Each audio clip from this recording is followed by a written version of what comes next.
Today we're going to show you how to connect your Subaru Forester with wireless Android Auto. So we're going to start with the infotainment screen. So you can either go through the settings or there's a little phone icon down here in the corner.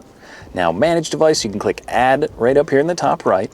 And then this is when we'll go back to the phone. So you're going to find the settings menu. So go ahead and select settings. And then you're going to click on connections, the first one down. And then the third one down is going to be Bluetooth. So go ahead and click Bluetooth, and then a new device will always be at the bottom. So if it actually doesn't pop up right away and you don't see it, you can go back up to the top here and you can click scan.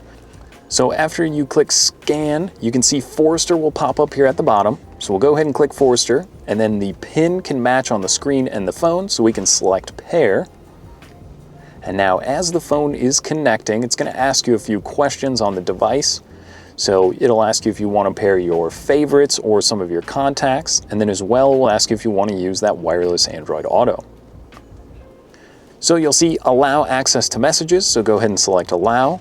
Allow access to contacts, we'll go ahead and allow that as well. And then one more time to start Android Auto, go ahead and select yes.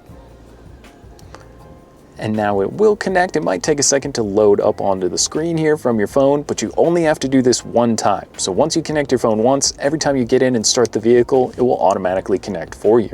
So now when it connects, you'll notice it'll pop up on the screen here. It can play your music, show you your maps, and if you click this little button, it'll show you any connected apps that you have with the device.